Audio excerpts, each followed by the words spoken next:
ମା ଯାହା ସହିତ କିଛି ବି ତୁଳନା ନାହିଁ, ଯାହାଙ୍କ ସହିତ କିଛି ବି ଦୁନିଆର କୌଣସି ଜିନିଷ ବି ସମାନ ହେଇପାରିବନି।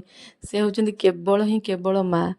ଯେତେବେଳେ ମୁଁ ଛୋଟ ଥିଲି ଆଉ ବୋଉ ସ୍କୁଲ ଯାଉଥିଲା, ସେତେବେଳେ କ'ଣ କରେ ନା ମୋ ଭିତରେ ଗୋଟେ ମାନେ ମୋ ଭିତରେ ଗୋଟେ ଇଚ୍ଛା ଥାଏ ଯେ ବୋଉ କେତେବେଳେ ସ୍କୁଲରୁ ଫେରିବ ଆଉ ଘରକୁ ଆସିବ। ଏବେ ବି ଯେତେବେଳେ ଛୁଟିରେ ଘରକୁ ଆସିଥାଏ, ଯେତେବେଳେ ମୋର ଜବ୍ ହେଇନଥିଲା, ସେତେବେଳେ ଯେତେବେଳେ ଘରକୁ ଆସିଥାଏ, ସବୁବେଳେ ବୋଉ ସ୍କୁଲ ଯାଇଥିବ ଆଉ ମୋତେ ଫିଲ୍ ହୁଏ ଯେ ବୋଉ କେତେବେଳେ ସ୍କୁଲରୁ ଫେରିବ। ଆଉ ମାନେ ସବୁବେଳେ ମାଇଣ୍ଡରେ ସେଇ ଜିନିଷ ହିଁ ଥାଏ, ବୋଉ କେତେବେଳେ ସ୍କୁଲରୁ ଫେରିବ। ତେଣୁ ବୋଉ ବିନା ସବୁବେଳେ ଥାଏ, ଘର ଅଧୁରା ଥାଏ। ଯେତେ ବଡ଼ ବଡ଼ ଘର ଥାଉ, ଯେ ସେ ଘରେ ବୋଉ ନଥିବ ତାହେଲେ ସେ ଘର ମାନେ ସହିତ କିଛି ବି ତୁଳନା, ମାନେ ଘର ଘର ଭଳିଆ ହିଁ ଲାଗିବନି।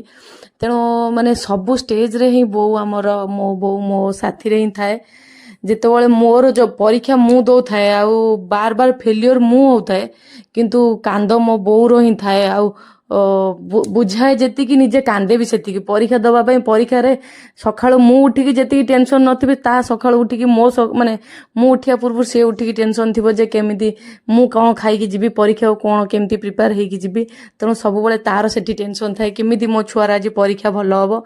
ତେଣୁ ମା ସହିତ କାହାର ବି ତୁଳନା ନାହିଁ, କୌଣସି ଜିନିଷକୁ ବି ଆମେ ମା ସହିତ ତୁଳନା କରିପାରିବାନି। ଆଉ ବୋଉ ନିଜେ ଯେ ସେ ସବୁବେଳେ କୁହେ କି ମୁଁ ଯେତିକି, ଧର ମୋ ବୋଉ ମାନେ ମଧ୍ୟବିତ୍ତ ପରିବାର ଲୋକ, ଯେତିକି ହଇରାଣ ହେଇଛି ପାଠ ପଢ଼ିଲା ବେଳେ, ଯେତିକି ବି ହର୍ଡଲ୍ସ ଫିଲ୍ କରିଛି, ଯେତିକି ବି ମାନେ ବାଧାବିଘ୍ନ ସହିଛି, କେମିତି ମୋ ପିଲାମାନେ ସେତିକି ବାଧାବିଘ୍ନ ନ ସହନ୍ତୁ। ତେଣୁ ଆମେ ଭାଇ ଭଉଣୀ 3 ଜଣ, ସେ କେବେ କୌଣସି ଜିନିଷରେ ବି ଆମକୁ ଅଭାବ ରଖିନି।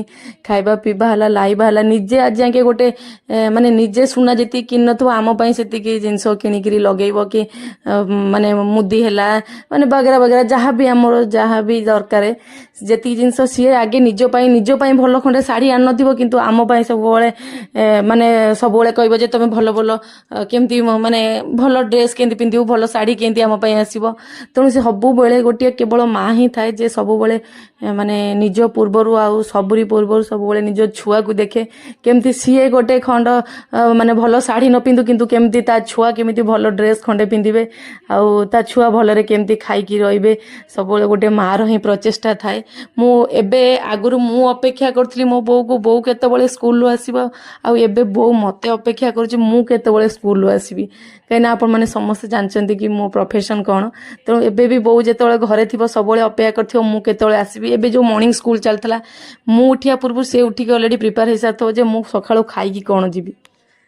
ତେଣୁ ଆଜି ପବିତ୍ର ସ୍କୁଲ ମାତୃ ଦିବସରେ ମୋର ସବୁ ମାଆ ମାନଙ୍କୁ ମୋ ତରଫରୁ ମାତୃତ୍ୱ ଦିବସର ଶୁଭେଚ୍ଛା ଆଉ ଶୁଭକାମନା।